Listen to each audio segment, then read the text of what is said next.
We met in '87 in Newport Beach. I was in Chicago on vacation visiting a friend, and I was looking for a job, and I met a chef who knew owner of a restaurant in Newport Beach who was looking for somebody. So this is how I arrived in Newport Beach. And I had a hair salon, and I bartended on the weekends for a friend of mine, and so I was there when he arrived. 4 months later, we were married. So we lived in California for 4 years. Then we decided to go back to France, and I worked in a hotel. I did the opening of a new hotel for 4 years. Then we decided to open our own restaurant in this medieval town. We didn't want to do restaurants anymore, and we thought about a bed and breakfast, but that also would tie us in. And so we needed to do something that Jean-Michel was going to be very creative and that I could do the marketing on. And so this is what we decided to do. And it was the best thing we ever did, because we opened up, and 4 years later we were able to open a second shop. First of all, you see the chocolates, it's the eye, it's the seduction of the eye, and then you have the sensation of the lips, and then you have the tantalizing of the tongue, and heaven for the taste buds. These are Jean-Michel's chocolates, and the packaging needs to go along with all of that.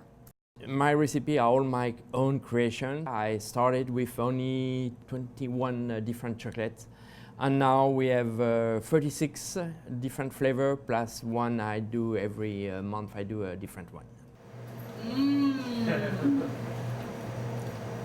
To die for coconut. And one of my favorite and maybe my proudest one is coconut and curry. And it's a dark chocolate truffle, and it's rolled in roasted coconut. And it's really the mixture of flavors that you have when you taste it. It's going on and on. It's And really it explodes in your mouth. You hear your taste buds singing.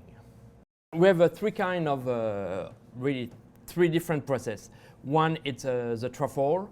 Then we have a second kind is the one who's made with the mold like the fish. Then it's another kind is made without the mold, is the one that we cut with the big machine that we saw earlier. How do you do the avocado? Secret. So the truffle, it's all handmade. I do my mixture of cream with the sugar, my avocado. I mix all this. Then I add that in my white chocolate, and I do my ganache, my emulsion. When it's ready, I let it sit for almost 12-13 hours before I can pipe it. So when it's hard, I put this in a pastry bag, and I'm piping it on a tray with a parchment paper. Then this, I let it dry for 24 hours.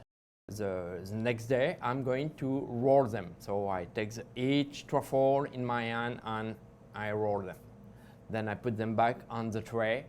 Then I let them dry another 24 hours.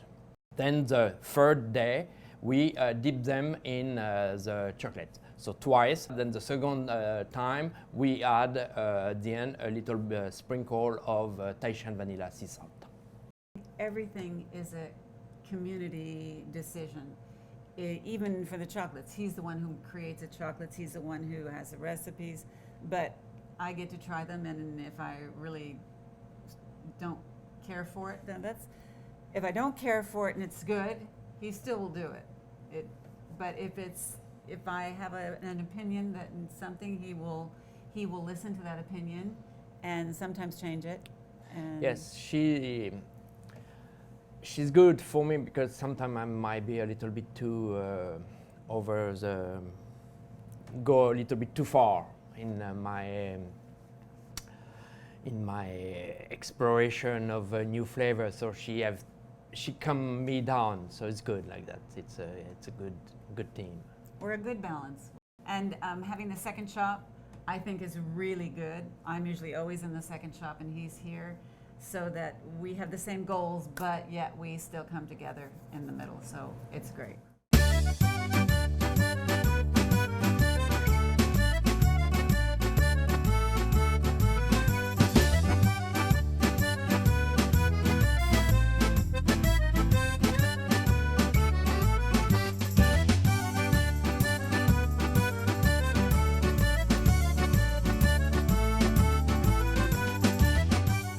We don't get tired of chocolate, and I will stop the day making chocolate the day I get tired of eating chocolate or tired of making chocolate.